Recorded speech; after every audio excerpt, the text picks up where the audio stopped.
Iran ആണവായുധ ശേഖരം സജ്ജമാക്കുന്നത് ഒരിക്കലും അംഗീകരിക്കാനാകില്ലെന്ന് ആവർത്തിച്ച് American president Donald Trump. Iran യുദ്ധം ശക്തമായി മുന്നേറുകയാണ്. 8 മാസം മുൻപ് നടന്ന ആക്രമണത്തിൽ ഇറാന്റെ ആണവ കേന്ദ്രങ്ങളെല്ലാം ദുർബലമാക്കുന്ന നടപടികൾ സ്വീകരിച്ചു.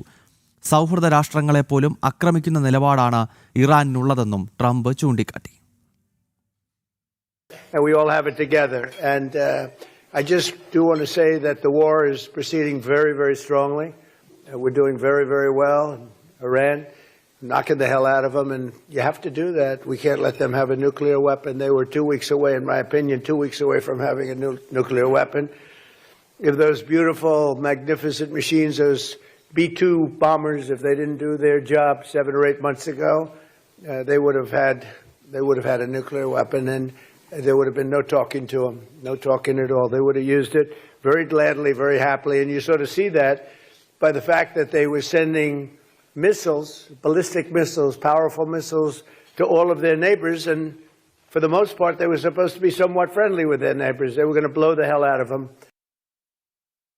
ഐസൻ ജോസ് തുടരുന്നു. ഐസൻ, ഈ യുദ്ധം തുടങ്ങുന്നതിന് മുൻപ് തന്നെ അമേരിക്കയും ഇസ്രയേലും ആവർത്തിച്ച് പറയുന്നൊരു കാര്യം ഈ ഇറാന്റെ ആണവായുധ ശേഖരം പൂർണ്ണമായി നശിപ്പിക്കുക, ഒപ്പം ഈ ഭീകര സംഘടനകളെ പ്രോത്സാഹിപ്പിക്കുന്ന ഇറാന്റെ സൈനിക ശേഷി പൂർണ്ണമായും ദുർബലപ്പെടുത്തുക. ഇതാണ് ഈ യുദ്ധത്തിന്റെ ഏറ്റവും പ്രധാനപ്പെട്ട ലക്ഷ്യമെന്നായിരുന്നു ട്രംപും ബെഞ്ചമിൻ നെതന്യാഹുവും പറയുന്നത്. ഇപ്പോൾ മാധ്യമങ്ങളെ കാണുന്ന വേളയിൽ ഈ യുദ്ധം ഏതാണ്ട് ഒരു 17 ദിവസം നീണ്ടു നിൽക്കുന്ന ഘട്ടത്തിൽ പഴയ കാര്യങ്ങൾ ഒരിക്കൽ കൂടി ട്രംപ് ആവർത്തിക്കുന്നു.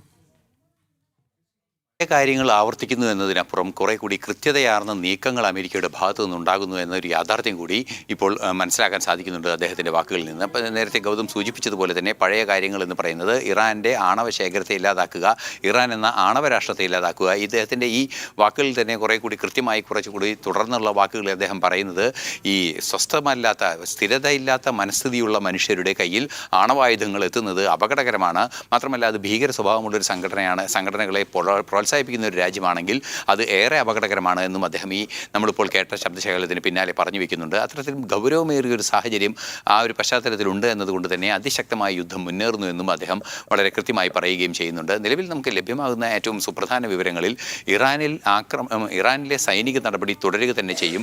ഇന്ന് രാവിലെയും സമാന രീതിയിലുള്ള സൈനിക നടപടി ഹോർമുസ് കടലിടുക്ക് സ്വതന്ത്രമാക്കുന്നതിൻ്റെ ഭാഗമായി തുടരുകയും ചെയ്തിരുന്നു. ശക്തമായി മുന്നേറുകയാണ് ഇറാനിൽ അമേരിക്കൻ സൈന്യമെന്ന് കൃത്യമായി ട്രംപ് ആവർത്തിക്കുന്നുണ്ട്. മാത്രമല്ല ഈ കഴിഞ്ഞ ദിവസം 2 ദിവസം മുമ്പ് അദ്ദേഹം നടത്തിയ പ്രസ്താവന കൂടി ചേർത്ത് വായിക്കുമ്പോൾ അധികം വൈകാതെ ഒരു മാസീവ് അറ്റാക്കിലേക്ക് കാര്യങ്ങൾ പോവുകയും ഈ ഇറാനിലെ ഇപ്പോൾ നടക്കുന്ന സൈനിക നടപടിയുടെ അന്ത്യഘട്ടം ഉണ്ടാവുകയും ചെയ്യുമെന്ന പ്രധാന സൂചനകൾ തന്നെയാണ് ഇപ്പോൾ പുറത്തു വരുന്നത്. ഗൗതം.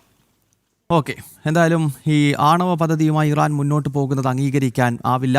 സൗഹൃദ രാഷ്ട്രങ്ങളെ ഉൾപ്പെടെ ആക്രമിക്കുന്ന ഒരു ശൈലിയാണ്, തലതിരിഞ്ഞ ശൈലിയുള്ള രാജ്യമാണ് ഇറാനെന്നും അതിനാൽ ഇറാൻ്റെ ആണവായുധങ്ങളും അതോടൊപ്പം തന്നെ അവരുടെ സൈനിക ശേഷിയും പൂർണ്ണമായി ദുർബലപ്പെടുത്തിയില്ലെങ്കിൽ അത് വലിയ അപകടമാണെന്നും ഇപ്പോഴത്തെ യുദ്ധം ഏതാണ്ട് വിജയകരമായി തന്നെ മുന്നോട്ട് പോകുകയാണെന്നും ഡൊണാൾഡ് ട്രംപ് പറയുകയാണ്. ഐസണാണ് വിവരങ്ങളുമായി ചേർന്നത്.